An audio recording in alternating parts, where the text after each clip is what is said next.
Pesquisa bibliográfica é aquela pesquisa que é feita a partir de um material que já existe, como, por exemplo, os livros e artigos científicos. Embora quase todo tipo de pesquisa que você pensa em fazer exija algum tipo de trabalho dessa natureza, aqueles estudos que se baseiam exclusivamente em fontes bibliográficas pré-existentes são chamados de pesquisas bibliográficas. Com relação aos locais onde vocês vão fazer essas pesquisas, também chamados de fontes bibliográficas, os livros eles podem ser divididos ainda em dois tipos, os livros de leitura corrente e os livros de referência. Qual a diferença entre os dois?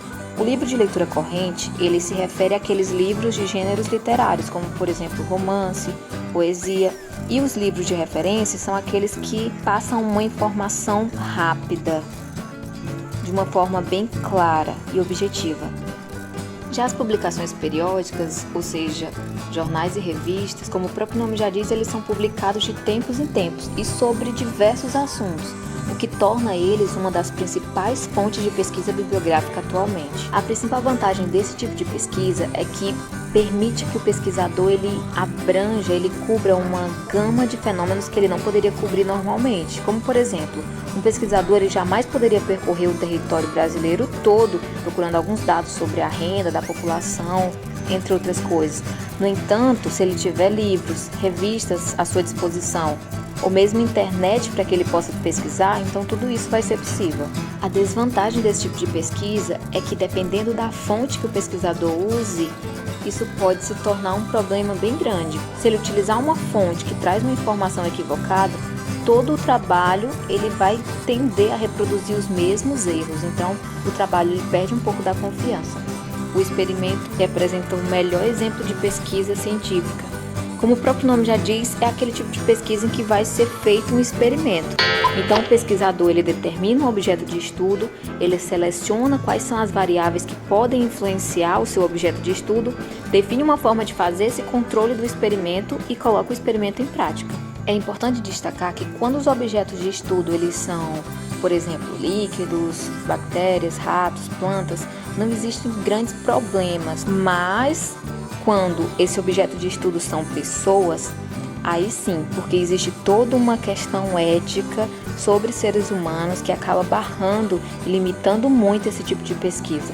Por exemplo, não se pode submeter as pessoas a atividades estressantes que vão alterar, por exemplo, a sua saúde emocional ou física.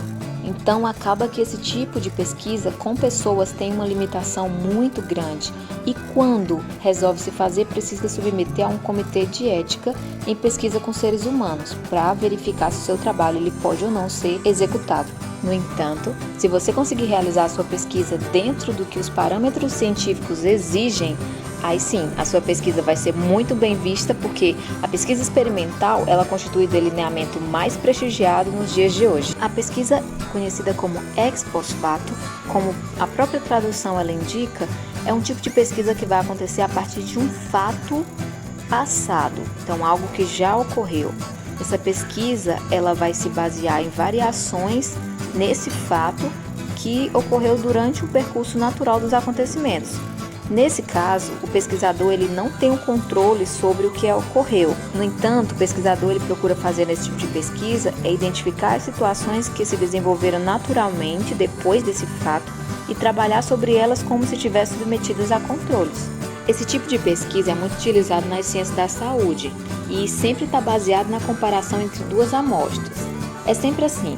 A primeira amostra vai ser constituída de pessoas que têm determinada característica, no caso, determinada doença, e o segundo grupo, a segunda amostra, vai ser de pessoas que têm as mesmas características do primeiro grupo, só que com exceção da doença. Então, por exemplo, numa pesquisa que eu queira verificar a relação entre toxoplasmose e debilidade mental, o grupo 1 serão crianças que têm debilidade mental, que vão ser submetidas ao teste para verificar se elas já tiveram ou não uma infecção prévia por Toxoplasma gondii, que é justamente o causador da toxoplasmose.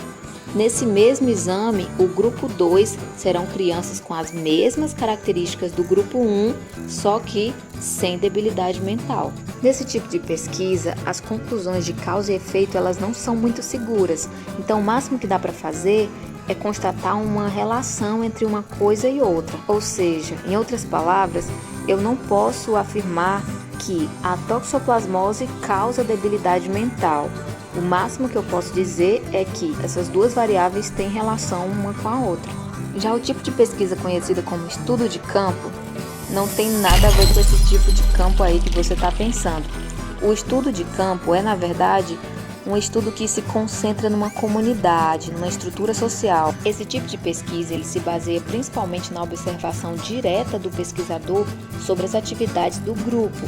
Então ele pode realizar entrevistas ou ainda utilizar outros documentos, filmagens, fotografias para se basear e chegar aos resultados esperados.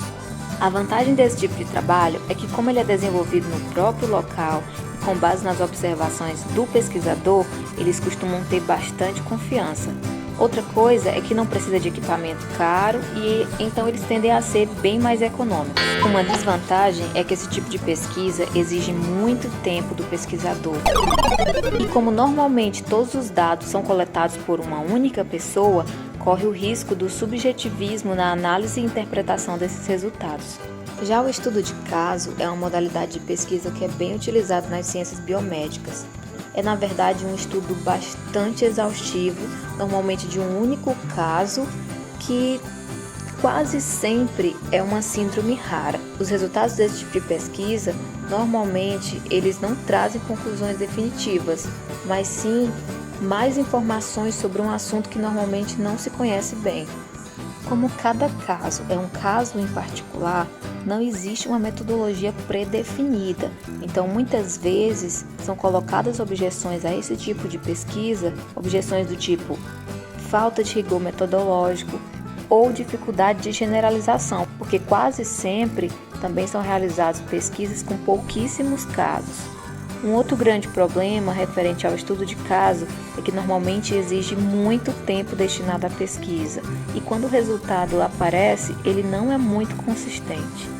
Por definição, a pesquisação ela é um tipo de pesquisa que tem a base empírica, que tenta resolver um problema cujo próprio pesquisador está envolvido. Então, por muitas vezes, a pesquisação ela é mal vista pela comunidade científica porque alegam que ela não tem muita subjetividade. No entanto, nos últimos anos, a pesquisação ela vem sendo reconhecida, sobretudo por pesquisadores que têm ideologias reformistas e participativas. E você? Qual tipo de pesquisa você mais se identificou?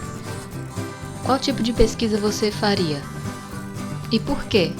Não esquece de deixar o seu comentário aí embaixo.